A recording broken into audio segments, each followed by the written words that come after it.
Hello and welcome to another episode of Energy Express. I'm your host, Zach Harold. There are lots of surprises around WVU's campus, as we've learned throughout our season. But did you know there's a zoo? Now, you won't find lions or tigers or bears or anything like that in this zoo. You'll find something much, much smaller. Let's head to the Agricultural Sciences Building, where Elizabeth Rowen is going to show us the WVU Insect Zoo. My name is Elizabeth Rowen. I am a service assistant professor here at WVU in the Division of Plant and Soil Science. I'm an entomologist. That means that I study insects. And we are here at the WVU Insect Zoo. We have between 18 and 22 at any one time. Right now we have about 20 live insects. So the Insect Zoo started in 2010. This space was built specifically for the Insect Zoo. So we have a couple of features in here to make sure that we are keeping all of the insects in. We have sort of special architectural features that help with that. For example, we've got a lock system. So we have two sets of doors coming in.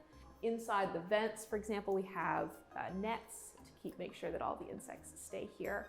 And in the back, we have a special rearing room for the insects. So anything extra that is happening back there. So feeding, any cleaning. We have sort of the insects that are on display here. Some of them have family and friends in the back that we can kind of continue those colonies back there. Now I invite you to come along as we explore the Insect Zoo.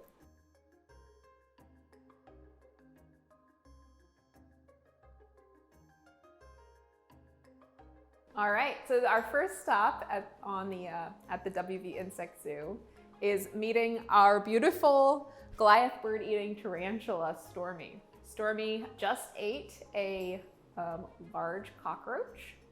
So she is currently injecting it with venom so that she can put some digestive enzymes into it and suck those back up to enjoy her meal. These bird-eating tarantulas actually live on the ground, so they're not necessarily doing a lot of hunting of birds, but of other animals that live on the ground where they can reach them. So things like other insects or arthropods, small mammals, lizards, anything that they can catch that's probably about their size or smaller. So Stormy, based on her size, is still a really young tarantula. She's only about maybe a year and a half years old.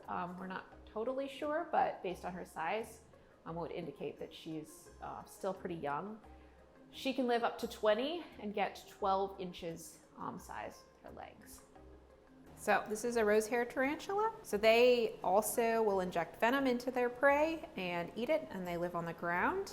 They also, when attacked, will shoot their hairs, their body hairs. That can be very irritating, especially in the eyes, any predators that might be trying to eat them. They generally live on the ground, so they'll hide in shelters or in small nests in the ground in holes. These ones are from the desert, so they are native to the deserts of South America, hence the name, the Chilean rose-hair tarantula. All right, so we are gonna look at a black widow spider. So black widows are actually native here, so you might find them. If you do, stay out of their way. So looking through things like wood piles or small, tight spaces is usually where you're gonna find black widows. So just keep an eye out, because these are venomous, and if they bite you, it is a problem. So some things to look out for is they have a really big rounded abdomen, as you'll see. So the back part of them is really big and round.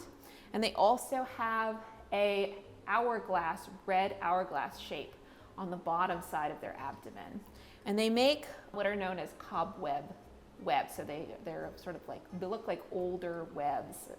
They'll kind of sit in and wait for their prey to come by. They're not aggressive. They're not going to go out after you, but if you do disturb them or hit them or put your finger into their spaces, they can bite.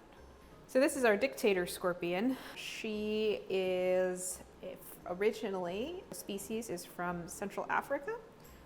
Again, they live on the forest floor, and they are more closely related to spiders than they are insects, scorpions. They're arachnids, like spiders are. So they have a stinger. You can see at the end of her tail, she's got a stinger. Some scorpions can be quite poisonous. These ones are not. Their sting is about as powerful as a bee sting, so not something to be too worried about. She is got big pincers on the front of her body, right, as part of her legs. Well, they're actually, like just saw with the Goliath bird-eating tarantula, those are actually pedipalps, so there's sort of extra legs. So scorpions will have 4 pairs of legs plus these claws. She will use those to trap her prey and eat it. She will actually spit up digestive enzymes onto her prey and kind of digest them a little bit before eating them. She gives birth to live babies and will spend some time taking care of them before they leave her. So many scorpions glow in the dark under UV light. It's not totally clear why that is, if it's some byproduct of their exoskeleton. The newest theory is that they are getting some information about how light it is outside, how much moonlight there is, so that they can hunt safely.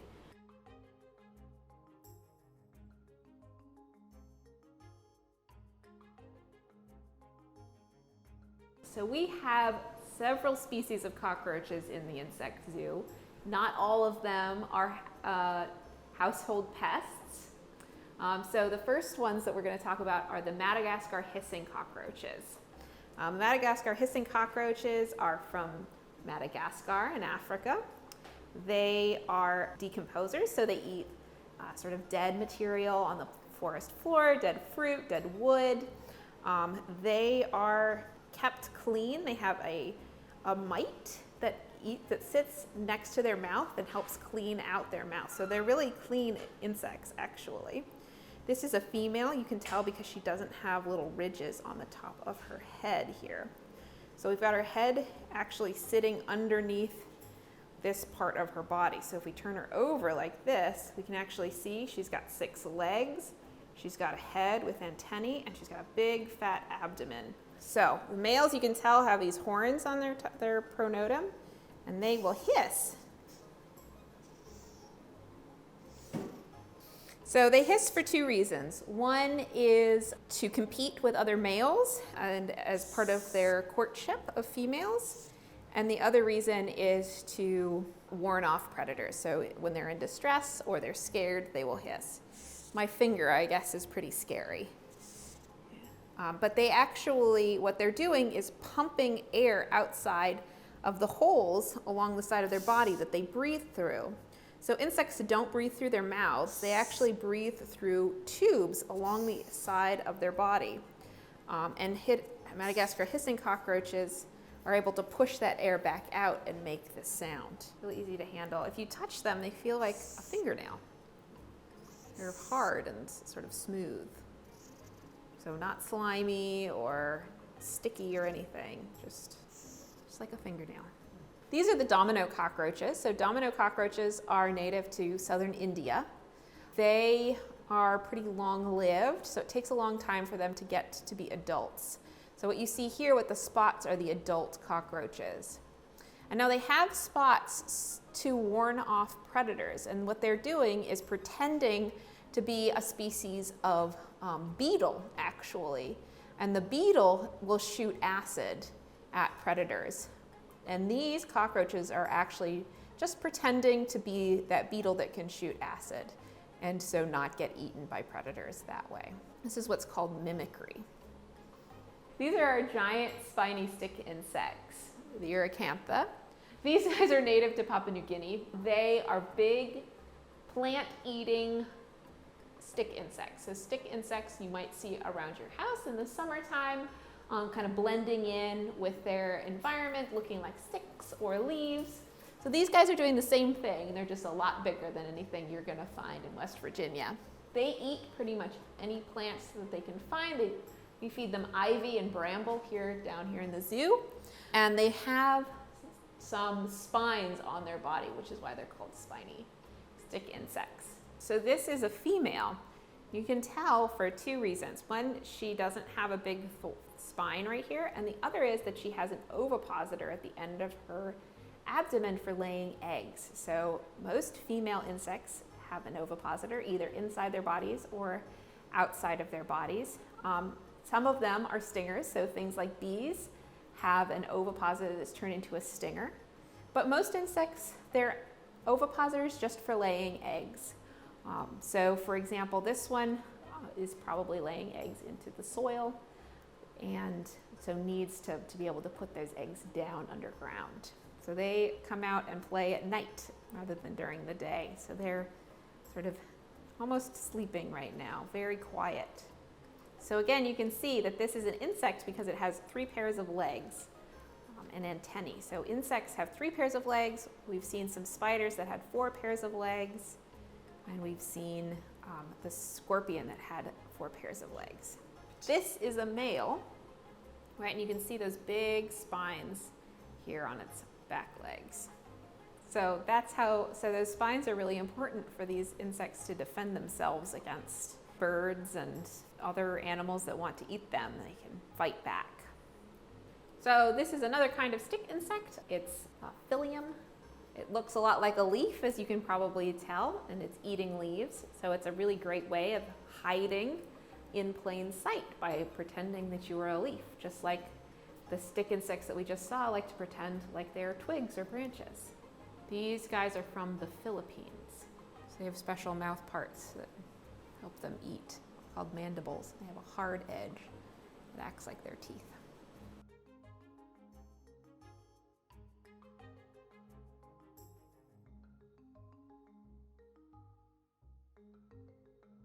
So one way in which we study and preserve insects is when they have died, when they have passed on, we will put a pin through them and we can actually keep them and sort of see what they look like. And so what we have here are some insects that have died that we can show people to help them learn more about insects. Insects are special because they have a hard exoskeleton. They have a hard shell that has all of the sort of the outside parts of their body are hard, so it's easy to preserve them and be able to see what they look like even after they have died. So we have in our insect zoo displays of insects from around the world, including from West Virginia, that are really super important because they do very vital work in our ecosystems. First and foremost, they're decomposers, so all of the dead material that accumulates, without insects, it would just keep accumulating and accumulating, and we would be overwhelmed.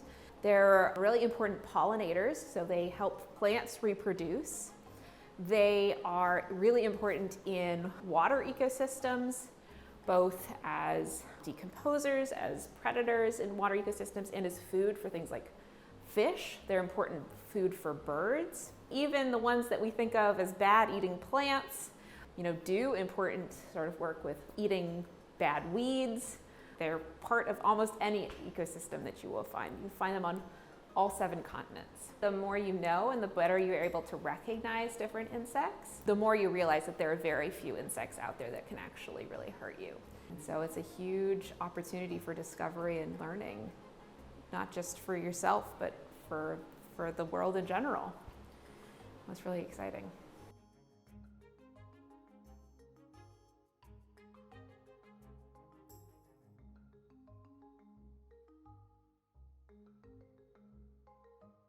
Wasn't that cool? Well, if you like that, you're really going to love this.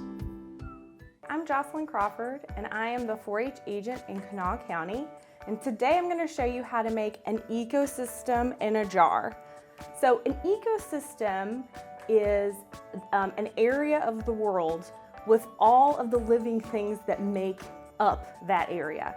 So if you think about all the plants that are in an area, all the animals, all of the mushrooms, all of the bugs, everything that's alive, that's what an ecosystem is. So sometimes we think of ecosystems being this really huge thing. So really the earth itself is an enormous ecosystem, right? But an ecosystem can actually also be very, very small. So as we are thinking about how to make our ecosystem in a jar, before you get started, you have to think about the 3 kinds of living things that will end up in your ecosystem. So the first thing we want to think about are producers. So producers are organisms that make their own food from sunlight. And so producers are plants. So a producer can be a tree, which is really, really big. A producer can be a flower. Producer can be grass. But producers can also be little tiny little organisms. So things like algae, or in this jar right here, I have a lily pad. Okay, so anything that makes its own food is a producer. Then we have consumers. So consumers are any kind of organism that have to eat something else to get energy, right? They can't make their own energy. They have to eat something else to get that energy. So animals are definitely consumers. So anything from a little fish that eats, plants and things in a pond, that's definitely a consumer. A kitty cat that's gonna eat cat food from its cat bowl in the morning, that is a consumer. All the way up to an elephant that eats, hay and fruit and vegetables and things like that. So anything that eats something else is a consumer. And then our third kind of living organism that's in an ecosystem are decomposers. So these kind of organisms maybe we don't think about as much because a lot of them are very small. They're microscopic and hard to see. But one good example of decomposers are fungi, so mushrooms. Any kind of mushroom or fungi that you see doesn't make its own food, and they don't, like a producer does, and they don't really eat food in the way that other consumers do. What they do is they take the nutrients from things that have died, and that's how they get their energy. So decomposers are extremely important. If we didn't have things like fungi and mushrooms, we would have tons and tons of just dead stuff hanging out. So what mushrooms do is they take, and fungi, they take all of the elements and all of the chemicals that make up things that have died, and they break it down into smaller pieces. And so that's how they get their food. And they also help create soil, which we definitely need, so then the producers can grow in that soil, so that way the consumers can eat the things that grow out of that soil, and then our decomposers break down that stuff again after they've died. So you can see that in my jars here, I've got two different kinds of ecosystems. So it's really, really easy to make your own ecosystem in a jar. And in this case, we've done water ecosystems because in general, there's a lot of teeny tiny, so microscopic organisms that live in water, but then there's also like little bugs and worms and flies that can also live in there as well. And so we don't have to worry necessarily about making sure that we have holes in the lid for like living things to have, to get oxygen. So it's really easy to make these water ecosystems. So all you have to do is go out and find a body of water. It can be a river or it could be a pond. It could even be a puddle, okay? So I'll tell you where I got these two where I found the stuff for these two ecosystems. So for this one was a pond outside of a school here in Kanawha County. And it's a pond that usually is pretty high, but there hasn't been a lot of rain, so it was very, very low. So you can see how the water's kind of dark and murky. And this water came from just a little pond or a little bucket that had left in our backyard. And so it had filled with water, and I had we had some water left over, and so that's where this water comes from. So you need your water source, and then you need to try to find some producers and consumers to put inside of your ecosystem jars. So we put a little bit of dirt and rocks at the bottom. So for this one, we put some rocks at the bottom, as you can see. Okay, and then I found some leaves. So those are my producers, right? And then you can't really see any consumers in this container, but there's like little leftovers of little bugs that were once alive kind of hanging out. And so this has been in this jar a couple days, and I don't think we have a whole lot of living things. But when I took that scoop of water, I was hoping to see some consumers that would be in there. And then we can't really see the decomposers, but decomposers can also be, like I said, those microorganisms, like teeny tiny little organisms that our eyeballs can't see. So in this ecosystem in a jar, I took a scoop of dirt that was at the bottom of the pond, okay? And then for my producer, I picked a big lily pad leaf. I don't know if you guys can see that, but that's a lily pad, okay? And it's starting to turn brown because it's been in there a couple days. And then I was able to get some consumers. So you can see two different types of consumers. So these are water worms right here. And then I don't know if you saw that little guy running around, but there's also little water bugs. Oh, there's one right there. There's little water bugs that also got scooped up in our sample. So we've got producers, we've got consumers, and then I'm sure we have some microorganisms that are also decomposers. And you can see that there's just all kinds of good stuff floating around in here. Actually, look at this. So there's a little bit of mold growing here in the top, right? So mold sometimes can act as a decomposer. So we've got all three kinds of organisms growing in this ecosystem. So we've got a little bit of mold, fuzzy mold growing here. We've got a lily pad leaf, and we've got our worms that are in here. So this is a full ecosystem, and we can see an example of everything. So when you go to make your ecosystem in a jar, the first thing you're gonna need is a large, clean container, and preferably see-through so you can see all the good stuff that's happening inside of your ecosystem. And then you want to go out and find a water source. So what we're creating is an aquatic ecosystem. And so that way we don't have to worry about keeping organisms that we find alive, like poking holes in the top and things like that. Because animals that live in the water have everything they need basically from the water that they live in, right? So you find your water source, and then you want to take a look at the area where you find your water, and you're gonna look for those consumers, producers, and decomposers. So the first thing you wanna do is grab a handful of whatever's at the bottom of your water source. So in this case, I got a little handful of gravel. And then you wanna look for your producers. So I have some leaves that I've dropped in here. There's a little bit of algae that's kind of growing, and so algae is very small, almost microscopic organisms, little tiny plants. And then you want to see when you're scooping up your water sample if you can get any consumers. So we're looking for like worms, little aquatic bugs. If you're in a pond or a river, you might even find little fish like minnows and things like that, snails. So just a scoop of water with as many consumers as you can find. And then if you see any decomposers in your area, if you see like, some fungus maybe that's like growing in your water source or anything like that, you can include that as well. So that way you have a whole ecosystem. And so then what you want to do is over the course of a couple days, take a look at what's happening inside your ecosystem. So you can take some pictures or draw. You want to make some records of what it looks like on day 1 versus day 3 versus day 5, right? And so you can see how your ecosystem changes over time. So does the color of the water change? Does the color of the producers, the plants that you've collected, have they changed? Have the organisms that live inside there, your consumers, have they changed at all over the course of a couple days? And then after about 5 to 7 days, you want to return your water source and all the things that are in your jar back to where you originally found it. And then of course, as we can see, this jar is extremely dirty because it's got a little bit of mold growing in it. So you want to make sure you don't ever use the jar again for food, right? You can use it to maybe hold all of your samples. It can be like your sample jar, your ecosystem jar, but just make sure that we don't use that for food anymore after we're finished making our ecosystem inside of it.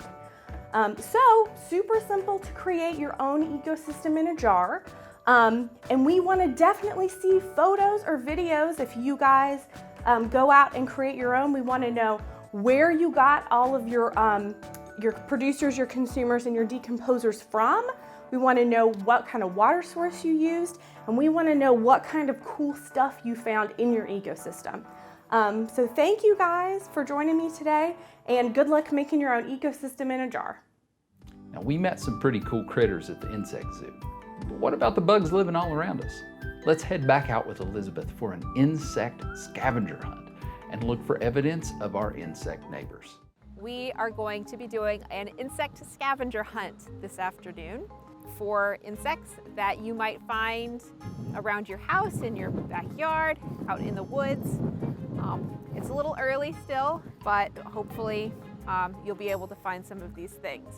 So we are looking for a bee, insects that fly, so things like butterflies or flies.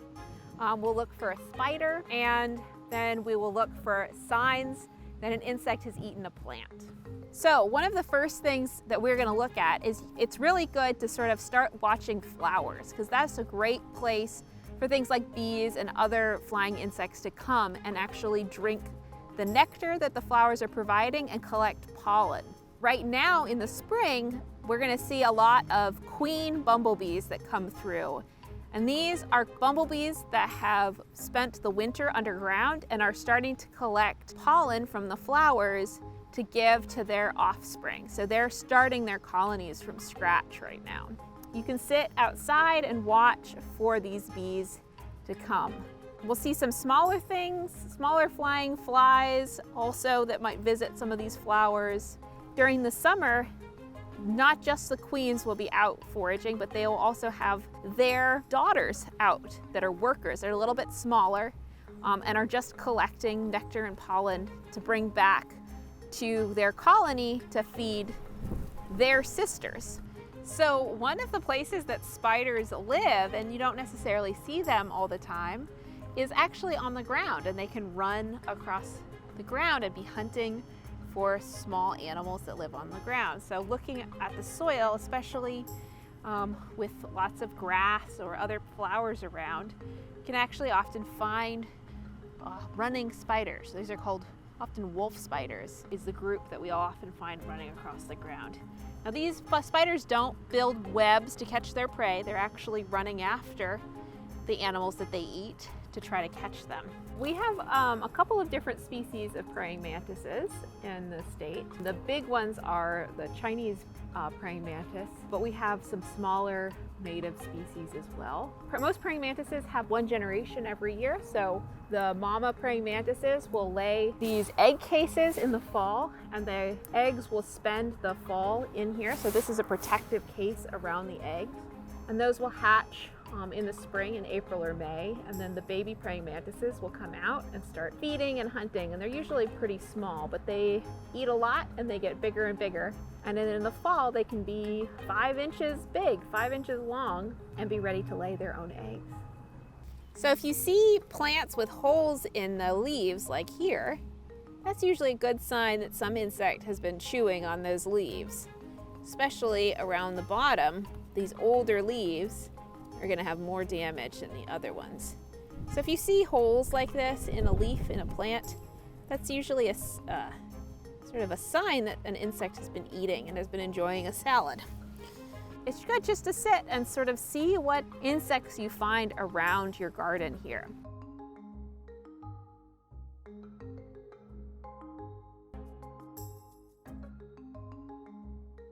Thank you so much for joining us for another episode of Energy Express. We'll be right back here tomorrow. We hope you will too. Have a wonderful day.